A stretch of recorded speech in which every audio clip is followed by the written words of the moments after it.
All right, we're live.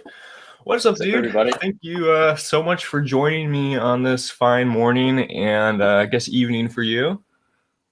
Totally, yeah. Thanks, Parrot. Nice to finally do this. I've got to You'll miss that. adjust it. I see all these all my friends in the chat here. I gotta move it away because I'm gonna be distracted by it. But shout out to all the people in the chat right now. I see I'm you guys. already cracking up. Yeah. Cool, dude. So everybody, this is Goltra, Gold Tree on SuperRare. Yeah. Very prolific collector. One of my first, I think, really one of my first like consistent collectors, and going back to I want to say September or something like that. Yep. So yeah, introduce yourself a little bit to the people. Yeah. Hey, everybody. I guess a lot of people here know me from Twitter and stuff. My name is Colin Gultra. I am based in the Philippines, so I'm out in Asia, but originally from California. And yeah, I started collecting crypto art like late last year. Have been in the crypto space for a long time, and yeah, I've via SuperRare and via kind of the like various activities on Twitter and whatnot. I've kind of made friends with a lot of people in the community and stuff. So it's been a pretty fulfilling like just little rabbit hole to fall down, and yeah, it's been cool. It's nice to see everyone. Yeah, it's definitely a cool rabbit hole, man. Yeah, you have a great collection. Super, super awesome. I feel like if I had the budget to collect whatever art I wanted, it would look very similar to yours, and we'd get in some bidding wars. Yeah, I appreciate hearing that. Yeah, I try to be. I think I've become somewhat well known for this, but I'm pretty deliberate, and kind of have this thing that I think about a lot, which is like after you've had your first several pieces, like the collection kind of perpetuates itself, right? And so like once you kind of got that first install base of several pieces, you think about every other piece kind of in that lens. And so I've seen other stuff that I've really liked and stuff, but it just didn't feel like it quite fit. So I try to think of the collection itself as its own curated work, right? Yeah, I remember seeing a tweet you put out a month or two ago talking about you're like, should I like focus on curating this like specific style in this collection, or should I like set up a like second collection to like get the other stuff I like? Yeah. Yeah, I have at different times thought of like creating a second character and like having that maybe telling people I'm that character or maybe not, and just kind of playing around with that. But I haven't done that yet, or have I? I don't know, but yeah, I haven't done that yet. Yeah, I feel I think as an artist I can relate to that too, where like I sometimes have desires to create other styles that like are way different than what I usually do, and I'm like, should I like do this? Like for example, I do painting sometimes. I'm like, should I do this under like my Paradism brand, or should I just have something new? It's a tough decision sometimes. Yeah, I've seen the speed paintings. Those are cool. I think we had a interaction on a couple of those. You gifted me one at one point. But yeah, it's one of those things where yeah, it's like, how do you think of yourself as an artist, as a curator, as a collector? I think being deliberate and wanting to be, I think a really strong thing for an artist to have is when you look at their work and it's very clear, like, oh, that's a paradism, right? Like that's a glass crane, that's a totemical. Like there's like clear styles. That's a pack, right? Like there's people whose work you can see and you just immediately know who made it. And I think in order to have like a really wide variety, you'd have to be masterful at a variety of things, which is totally possible, right? But like you need to have like a canon, right? You need to have like something that's canonically of that artist. Agreed. Yeah, I think, and looking back in history and just at the space now on a large scale and small scale, you can see the most successful artists are the artists that you look at and you're like, oh, that's a ferocious piece. That's a totemical piece. That's a That's how could I forget? Ferocious probably has like the most easily one of the most recognizable styles in at least the broader crypto art space. Super specific. Immediately just the color palette and just some of the stylistic elements and stuff. It's instantly recognizable. Yeah. So going off of, what we were just talking about with your collection almost viewed as an art form, you kind of found the pinnacle of that recently with the Nara Gallery, which we were Yeah. running around the other night in Decentraland. Yeah, that was pretty cool. Yeah, so my friend Gabby Dizon and I think his ETH name is Gabush. We created a gallery in basically this new art district neighborhood called the 100X Art District in Decentraland. And, I think we're right next to like Max Stealth and a bunch of other kind of notable collectors. And it was pretty cool. It's like there was just this giant blank space of land, and everyone kind of, I'm sure it was some part ego, some part, some part giving back, some part like, the desire to signal, right? Like we just, from nothing sprung this gigantic neighborhood where there's like huge spectacles of public art, and a lot of very notable collectors have put their collections there, and it was awesome. I spent like I don't want to say wasted, but I spent a ton of my time this weekend just either helping to prep the gallery, like putting the pieces up and organizing that, or just running around. I think there was it's always weird with the time zones, but I think my Sunday night, which would have been really early your Sunday morning, a bunch of people were kind of running around together, like artists and collectors, like kind of storming everyone's different gallery and seeing what everyone made. It was really awesome. It was very it had a great sense of community. It was really cool. Yeah, it was a lot of fun, man. It's just so cool, like being able to like turn, browsing SuperRare into like the social thing where we can all run around together, and then you as the curators become creators and get to build, like there's so many cool like innovative like rooms, and just like it's so cool seeing like all the collectors take their own spin on a style and choose how to present that to the world. Totally. Yeah. And actually I'll give you a bit of kudos, because I think via DM on Twitter at one point, you asked me like, so are you putting up a gallery like in Decentraland or like another metaverse space? And I was like, no, I mean, no, I don't know why I gave any indication of that. And this was like, I had legitimately not decided to do anything really. And then kind of the opportunity presented itself organically. And so we kind of went from there, which was fun. Yeah, I remember asking you that. I'm always curious of like, why do people collect art? It's just a very interesting thing. I think everyone has their own reasons for that. When I was talking to Zonted from very early on, he wanted to put a museum together or a gallery, and that's very, he was very apparent about that. And so it's always interesting talking to collectors and finding out that reason. What was the reason you started collecting art? I don't know that I had a reason right away. So I broadly knew about NFTs. And then I know the incident. I know like the specific moment that I was like, that I like created a SuperRare account and wanted to start collecting art. But I don't know. I have like I think I only know why I collect art after having started collecting it. And that's like what is an investment, right? An investment is you're deploying capital to affect a worldview, right? You want the world to change in a specific way. And so you deploy your capital behind that. And so I think of crypto art kind of like that. And it's not just, there's quite a lot of literal capital as well, but there's like cultural capital. And so one of the big things I've talked a lot about is like cultural exchange. And so, we've been building this crypto ecosystem, kind of not just crypto art, right? But for several years now, we've been building what we now think of as the modern kind of, crypto universe. And, one of the things I've kind of harped on about is like, people don't really accept new money, right? And so you kind of have to write yourself into the narrative. And so, yeah, like the way you do that is through artists. Like artists tell stories about like the time you're in. And so for me, putting money behind art is a way to affect how I think the crypto space should be perceived, how I think it should be, moved forward. And so like putting money behind artists I believe in, so that they can rise to prominence and they can make things that are cool and aesthetic and they can fall in love with crypto. Like it kind of perpetuates itself. And so Yeah.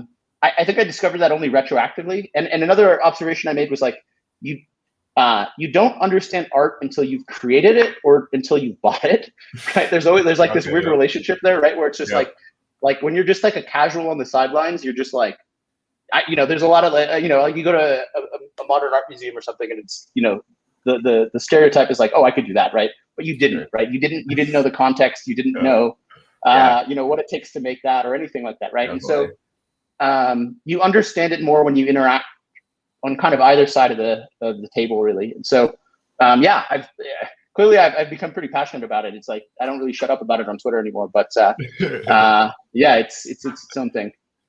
Awesome. Yeah. Thank you for that. That's a very articulate and wonderful story, I think, of your intentions and desires there. It's true. And I think, the crypto art and NFT space has changed how people perceive the larger crypto space as a whole to a certain extent. And as, at least for me on a personal level, where before this, I was like somewhat interested in crypto just from like my technologic curiosity standpoint. But Yeah, you live on the internet, right? yeah, yeah. Like you live on the internet, you kind of know it's cool. It's a form of money. Yeah. Yeah. But I was never like a heavy finance guy or had the Yeah. passion to like really deep dive into it. But once I found crypto art and NFTs in this whole space, it really gave me that like missing link that I needed to like fully understand and grasp the importance of decentralization and Bitcoin and Ethereum and all of that stuff. It bridged that gap for me. And I see it happening now with other artists too as well. Like just coming into the space now as more people hear about NFTs, they're like, oh, it's like Absolutely. crypto. Yeah, and I think that's really positive for crypto too, right? So Yeah, exactly. one of the things I really like about crypto art, and then actually I don't play as much, but I've interacted with a lot of people in crypto gaming lately too. Sure, that's another one. Yeah. One of the things I really like about it, other than just making an interesting use case and people understanding that use case, is it brings new blood. Like I've been going at this since 2013, and like I was in finance and tech, and like everyone else was in fucking finance and tech, and so you can only hang out with like ex tech and finance bros for so long before you go crazy. Like I think there's a lot of crypto people that have gone into Clubhouse lately, and they're all Yeah. talking about Bitcoin. They're all talking about like future DeFi stuff. And dude, we've been talking about this since like 2014, 2015. Like this is what Andreas Antonopoulos went up and spoke about in the Bitcoin meetup. And it's like, guys, it was like 6 years ago, 7 years ago, right? And so something that for me is like you can only interact with that crowd for so many times before you just sort of like either become numb to it or just the conversation goes stale. Like you can't have that conversation over and over again for a decade. And so for me, it's like people that understand a bunch of stuff that we don't know as crypto tech and finance bros. And, they're bringing like, an artistic view of value. They're bringing like, on the gaming side, they're bringing like game design. They're bringing like social interactions. Like these are entire new mental models. They're entire new sets of thinking that haven't spent their time in crypto lately. And then they're getting all this cross-pollination from like all the work we've done on the crypto side. And so it's that, that idea exchange and as well as cultural exchange is like pretty critical because, I think if we're just doing decentralized finance for like 2 decades, we just, at some point you just get so burnt out of it that like you can't, you have no staying power, right? Yeah, I agree, man. There's like, I feel like it takes a certain kind of brain or mind to like nerd out hardcore on finance, where it's like, it's so, I don't know if it's left brained or right brained or, a mix of that or whatever. Yeah, whichever the other side. Yeah. The other side, it's like the opposite of what I think how most artists think for the most part. It's like numbers and, very, very STEM major kind of thing. Totally. And so it is a cross pollination of ideas where like now there's this like new set of people who are interacting in this space, and I think it's one of the reasons we're seeing it grow more so rapidly, and we're seeing a broader acceptance and use case for all this stuff right now. Totally right. Like I think one of the limitations of like the tech and finance part of crypto is like normies aren't going to be fucking inspired by like finance, right? Like you Yeah. can only attract so many early adopters. Mm-hmm. Like, you know, Uniswap is amazing, but like Yeah. it's not going to take away, you know, it's not going to like take some kid's breath away, in, you know, or like a very few amount of kids, right? Like, but like, Yeah. you know, like the mass market appeal, they want NBA Top Shots, and they want like Exactly. dope arts, you know, dope crypto art, and they want, you know, collectibles and video games, and like that's what like people, you know, and then later on they'll discover that like a lot of that's backed by Ethereum, you know, different liquidity providers, these sorts of things. Like they'll get into it eventually and understand why that part's cool, but it's like it only inspires a small subset, a certain type of person, and you know we can't rule the world by just attracting only those people, right? We need all the rest as well. Yeah, 100%, man. Yeah, and it's really cool to see that happen in real time. It's a really exciting community to be a part of. I'm glad I found out about it when I did, and you know, met all the super awesome characters and people and friends out there, and mostly Twitter. But yeah, totally. Yeah, it's also just it's a fun little like crypto art Twitter has its own little, you know, little subspace now in crypto Twitter, right? Especially since like I've noted like most of the crypto artists, digital art was Instagram native, right? And so it's a lot of people like rebuilding their followings and stuff on Twitter. yeah, And it's a slightly different rule set, and you know yeah. it is interesting to see kind of that, some of that reinvention actually. Yeah, it is really cool. Yeah, I feel like as a digital artist, I kind of missed the first Instagram wave a little bit, where by the time I was like, oh, I should be posting like my art on Instagram all the time, it was just like already starting to kind of close its doors and become a little sterile, and you know, I don't know exactly the right word for it, but zucked, I guess. So It just became harder to use or whatever. yeah. So it's really awesome experiencing that on Twitter. As far as cross-pollination goes, I know you go to Burning Man, and I think that's a great epicenter for cross-pollination of all sorts of ideas. Totally. Can you talk about that a little bit? What's been your experience there? Sure. Yeah. So I heard the segment with you had with Steven from Glass Crane, and your thesis was pretty correct, man. Like you said something like, oh, I think it's like the interlap, you know, the overlap is like it's like the tech guys going to Burning Man and like interacting with like the art guys, and that's totally true. Like that is definitely. It's another one of those things I didn't notice about myself until after the fact. And so I just like, I sort of randomly fell down the crypto art rabbit hole, and there was just a period over a month where I think I was making, you know, a pretty good mark in SuperRare and stuff. And then I talked to one of my best friends who also I go to Burning Man with, and he's like, yeah, I see this for you. And I was like, you saw me as an art collector? He's like, yeah, this is how you are at Burning Man. And so, yeah, it's like what's cool about it, right, is it's a place for spectacle, and then I think what's cool about it is it's an empty space. It's a blank canvas, right?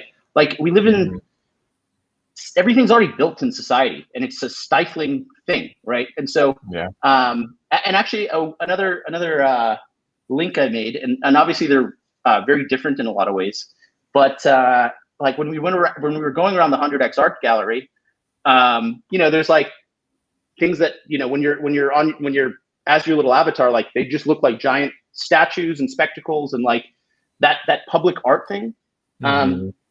It's because they're both frontiers, and they're way different. They're way different for a bunch of things. Sure. I don't want to be like the tech bro that relates everything to Burning Man, but like, you know, it's like it's something from which there was literally a blank space on that map in both cases.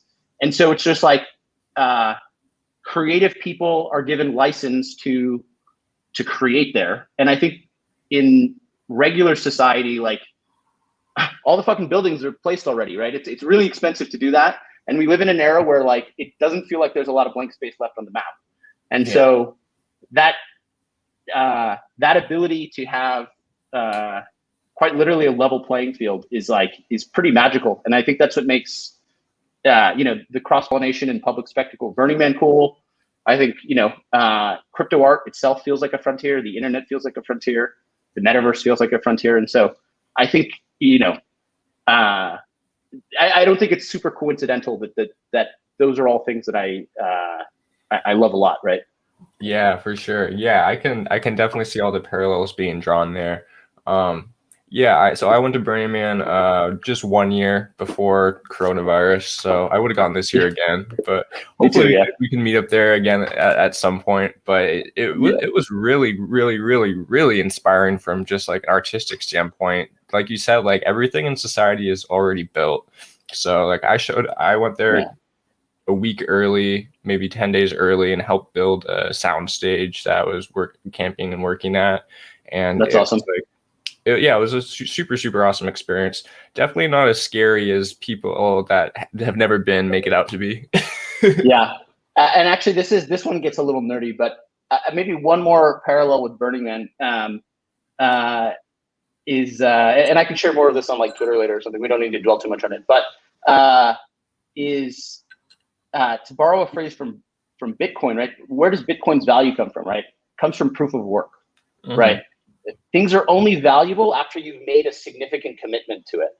And so like you don't get to BlackRock City accidentally, right? It's a significant upfront investment in time, labor, capital, like love, energy. Like it's so hard to get there.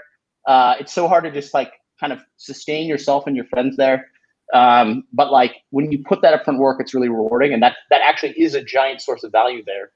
And again, I don't want to be Bitcoin and Burning Man are very different, right? But like, but yeah, that phrase is actually kind of relevant there, where it's like, you talked about like working on a sound stage, right? Like you had to probably put up a lot of like upfront work or like do shifts and these sorts of things. Like you're there to enjoy, but then you also have to contribute something back. And so there's not really a taker class in Burning Man, right? So it's people contributing, and in order to get back, you have to contribute. And so it's pretty cool.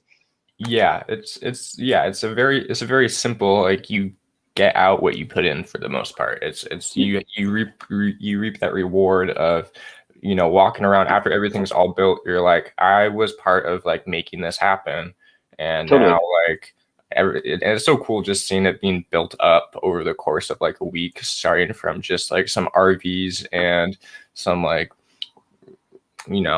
metal pipes and stuff in the desert, and then by the time it opens, it's just like a sea of LEDs and art structures and like pyrotechnic sculptures. Totally. Yeah. Super, super cool. All right, let's flip the script now. All right. The day job.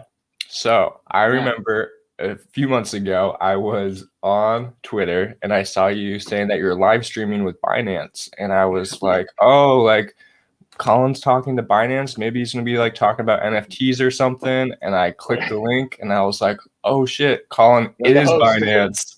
Yeah.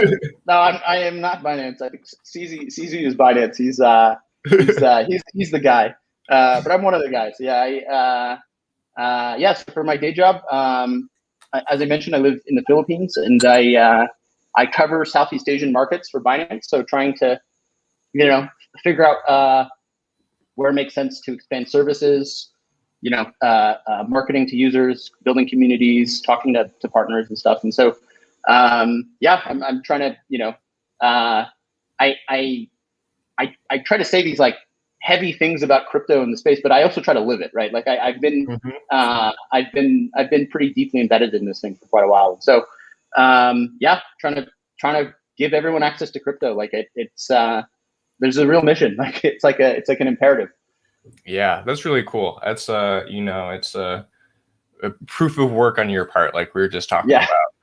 Yes, exactly. Yeah. You can't say like, you're not allowed to really say grand shit unless you're really like putting in the work for it, right? Like it's not like if I were writing essays about crypto art and talking about the mission and stuff, but then I was not working in the space or not contributing in some other way, like I would be a fraud in some way. So yeah, you kind of got to live it. Yeah, I think that's really cool, man. It was just a surprise, I think, when I clicked that live stream. I was like flipped. Yeah, I do wonder about this sometimes. I do have like clear like I have clear like workflows on Twitter, right? So I have like there's like clear crypto art stuff, and then I am pretty active in the like Philippine crypto community. So I have like a hashtag CryptoPH where I promote a lot of local activity, and then every once in a while I'll have like a few work days where it's like, we made here's some more announcements we made and stuff. And so I always wonder what the interplay is like between that. But I think generally it works okay. Yeah, I think so, man. I think it's all, luckily, like it's all in the crypto space. So there's a very like easy tie for all these themes and different stuff you're tweeting Totally. out. You want to talk a little bit about your writing and your blog that you've been doing? I know Unholy Unions was one of them, about the relationship between artist and collector. Totally, yeah. And by the way, if someone digs deeply in there, I actually have a Burning Man blog post too, but I don't know if that one's been widely discovered. Yeah, so Unholy Union was kind of the thing I was talking about previously, which was so the thesis is basically artists occupy a very important cultural role, but artists kind of artists are themselves gatekeepers in a way. And so there's always like a legacy institute. There's always like a legacy cultural apparatus. And there's at least two groups of people that are outside of it, right? So one of them is like the new creatives, right? They're like misunderstood by the legacy creatives, like, digital art, that's bullshit. Crypto art, that's bullshit. Like they're not discovered in the same way yet. And so because of that, they don't monetize yet, right? And so like, prior to this, certainly there were digital artists that made a living and stuff, but like a lot of times they were making a living on their designs or their commissions, and then that wasn't always the same thing as the stuff they wanted to do in their heart of hearts. Definitely. And then the other group outside of the cultural apparatus is new money, because it's like, you got it on cryptocurrency, you got it on, right, you got it on railroads. Like every generation has had like, right? Like you're railroad money, right? Or you're like, gold rush money. And like every generation has had their like, no, you're new money. Like you didn't go to our schools. You didn't go to like, you're not from our culture. You have money, but you don't have class, right? And so it's like, there's this bullshit, there's this like cultural gatekeeping that happens. And so like outside of the nightclub, two groups aren't on the list. And I think right now those groups are, whoever the new artists are, the new creatives, and it's the new money, right? And so they kind of solve each other's problems when they meet, right? It's like the new artists, new creatives or new artistic styles, they need a monetization point, right? They need a way to sustain themselves, increase lifestyle, get exposure, right? Reinvest in their craft, and then the new money usually needs like cultural legitimacy, right? They need someone to make to tell their story, right? Artistically, creatively, narratively, these sorts of things. Yeah. And so, like when that, I called it the Unholy Union because it's like they're two major outsider groups, but when they find each other, like something powerful can happen. And I do think that that's happening in the crypto art space because, it's like, a bunch of you guys were just Instagram artists before this, and now. And I say that lovingly, right? And now it's right? And now you guys are doing awesome. And so, and in the same way, like crypto needs that to like gain cultural standing, gain like mass market appeal, like have their story told correctly. And that's actually maybe relating to my collection. Like that's why I'm so deliberate. It's like that's what I envision like the crypto ethos to be, right? Like in some way, like maybe that's what that means, right? And so. That's Unholy Unions, right? It's like the two outsider groups, when they finally find each other, it's a pretty valuable marriage. Yeah, I love that. I love the way you put that, man. I think it's a really beautiful way to say what's happening right now. And for everyone watching, I really do recommend going out and reading some of these blogs that he's written, because it's a really, really great read, man. It's very articulate, and you're really a great writer. Appreciate it, man. Yeah, it's a lot of times when I post a blog, it has been sitting in drafts for like a long time as like an outline, and it's always like, oh god, I got to finish that thing. But it's like you don't. So I'm really excited actually when I can actually get something posted, because it actually usually takes. They don't come quickly for me, although I am trying to kind of I am trying to, increase that iteration cycle, but it doesn't always come quickly. Yeah. But that's probably, you guys probably know that problem more than I do. Yeah, you should see my unfinished folder of stuff. Yeah, exactly. Yeah, I have no doubt there's some similarities. Yeah, for sure. Yeah, you want to talk about your name a little bit and the gold tree branding and the Princess Mononoke themology I see?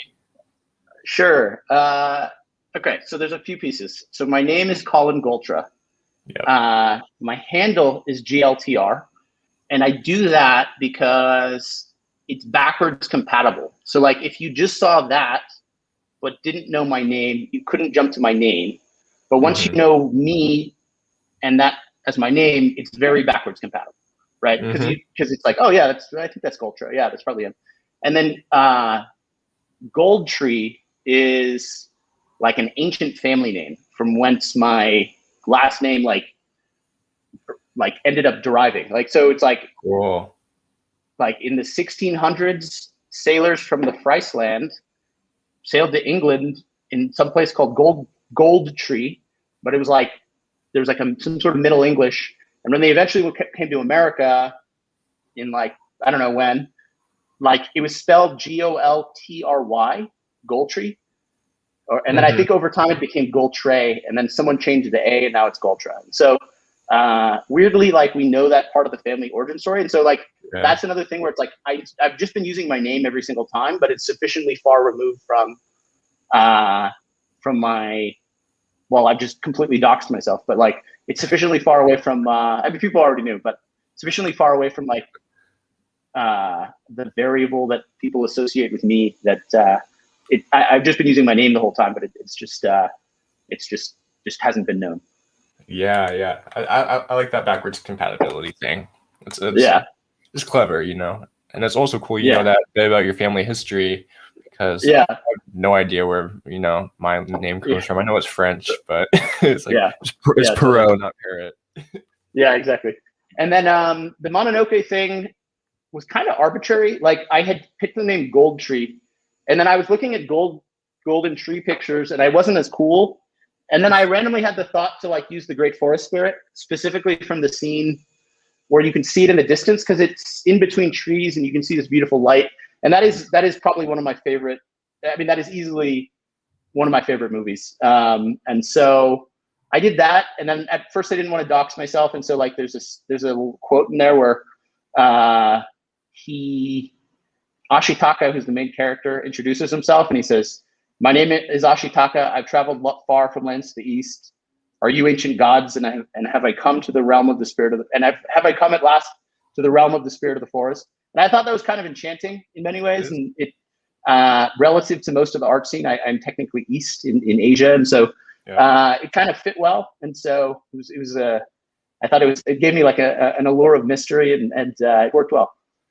And then now I've just leaned into it, and I like the Great Forest Spirit and all that stuff. And once you commit to something, you kind of have to keep committing to it. And I don't mind committing to this one. I use the GIFs are pretty fantastic and all that stuff.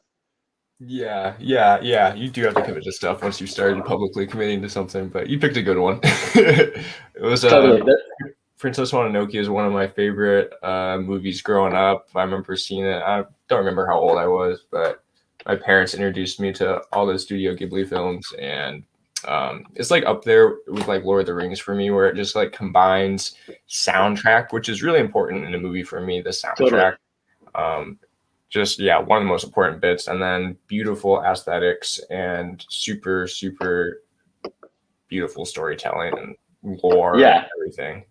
Yeah, totally. I had a thought recently, which is so Miyazaki's very like he's very like Shintoist, and like he's very in many ways like there's a lot of like environmental allegories to Mononoke and stuff. And so it's like I consider myself very industrial in a way, but it's like I had a thought recently which was like build a lot of industry, but don't be the Miyazaki bad guy or something, right? It's like it's kind of a good spot check for your like capitalist surges.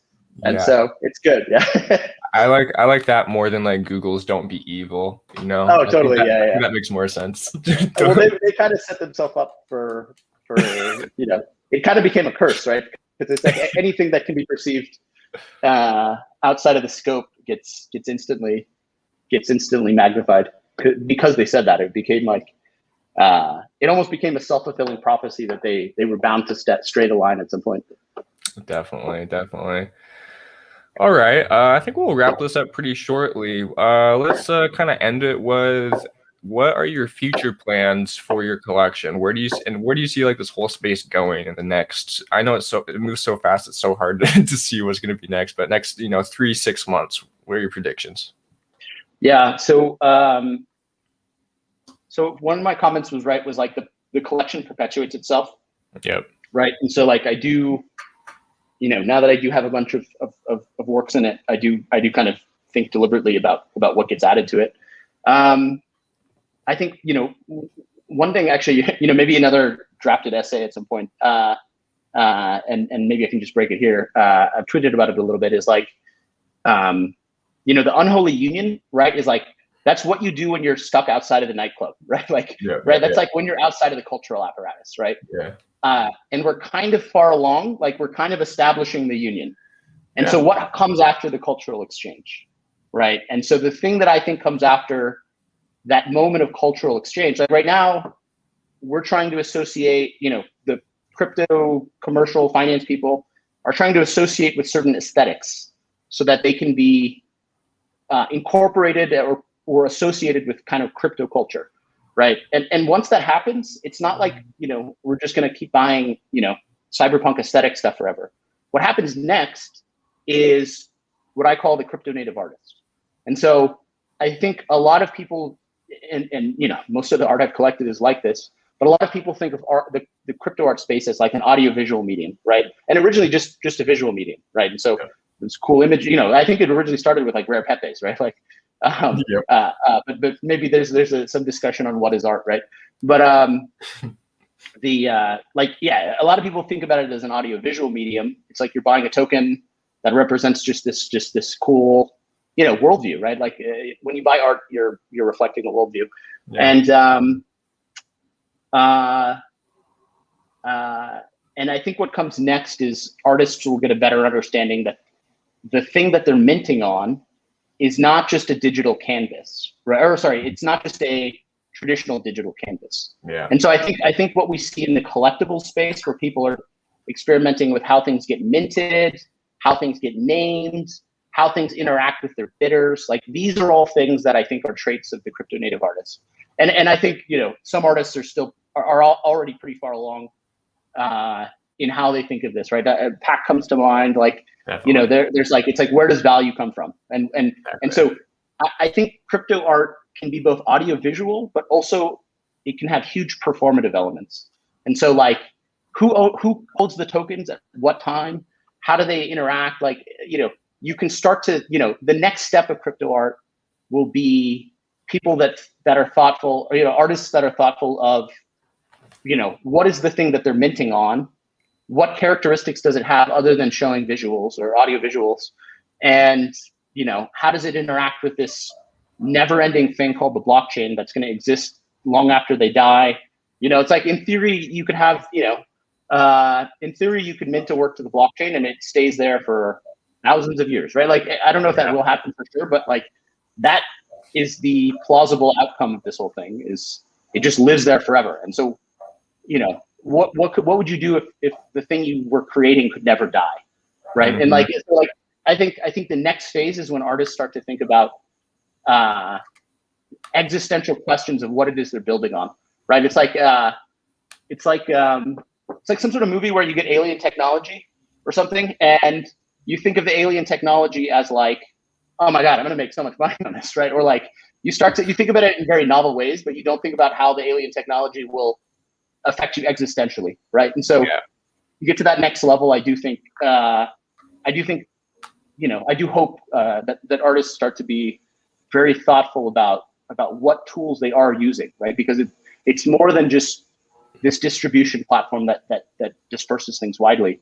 it's this crazy alien technology that they can have last forever, right? Like, it really adds a whole new dimension of possibilities that I haven't seen too many people push it too far yet. Pot comes to mind for sure, where he's thinking about all that crazy stuff.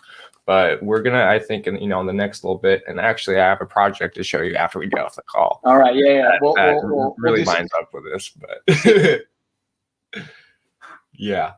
there's a whole new dimension to. It's not just a blank digital canvas. It's like a whole new, it's just a whole new way of exploring how art lives and interacts and changes hands and is viewed. Yeah, or even what art is. Can you still hear me, by the way? I think I might have. Yeah, you cut out for a sec. I can hear you now. Okay, yeah.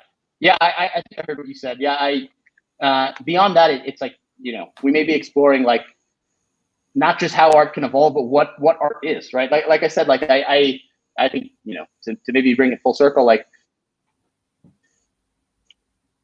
became more thoughtful that you learn more about art when you buy it for the first time, right? Mm-hmm. And what are we going to learn about art, or like how are we going to improve the definition of art in this new medium, right? Like it's going to be weird. It's like you're using smart contracts and tokens and things in perpetuity, and the interactions are seen, and there's a feeder to it. And so it's a totally new creation space. And I think I hope everyone in the chat right now. I'm breaking up a little bit again, just at the end there.